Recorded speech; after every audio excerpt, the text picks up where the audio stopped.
एक तो प्रेम के बदले प्रेम करते हैं, एक तरह के लोग वो, दूसरे वो जो बिना किसी कारण प्रेम करते हैं, और तीसरे वो लोग होते हैं जो किसी से प्रेम नहीं करते। आप कौन हो? तो भगवान ने कहा, मैं इन तीनों में से कोई नहीं। मैं वो हूं कि जीव मुझे चाहे ना चाहे, मैं उसे हमेशा चाहता हूं, लेकिन मैं अपने प्रेम को प्रकट नहीं करता।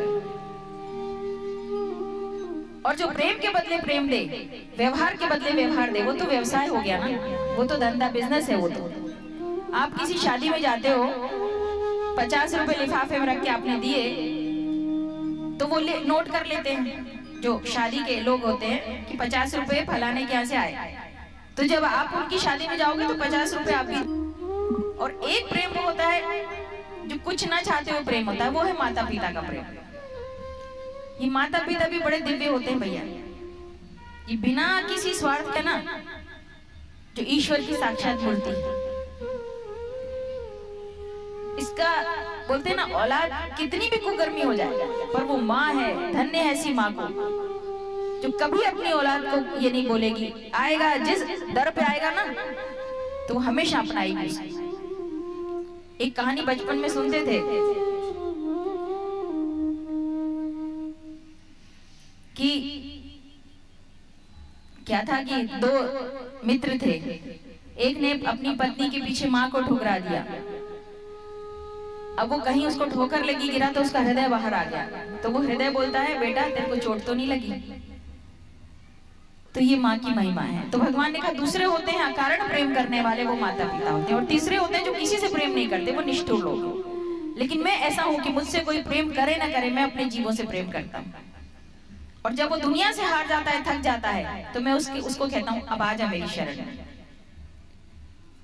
तो भगवान ने कहा कि इन तीनों में से मैं नहीं हूँ, और मैं जो हूँ, गोपियां तुम क्या समझती हो? तुम ही विरह करना जानती हो, तुम्हारे विरह में तुमसे ज्यादा मैं रोता हूँ। आगे बताया है कि उद्धव जी को भेजा है प्रभु ने कि बोलो गोपियों को मुझे भूल जाए, और जब वो भूलेगी तभी मैं उनको भूल पाऊंगा। मैं तो भूल ही नहीं पाऊंगा, पर उनका विरह मुझसे नहीं देखा जाता। तब सब पक्का हुआ कि अब भगवान भी नहीं जाएंगे, और अब रात शुरू हुआ।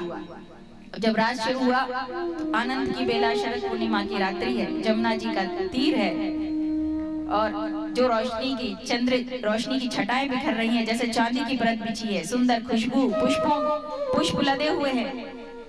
अब उस रास में हमारे भोले बाबा भी पधारते हैं। भोले बाबा आए तो गोपियां कहती, आप नहीं आ सकते, पुरुष का यहाँ आना बैन है, बैन नहीं आ सकते।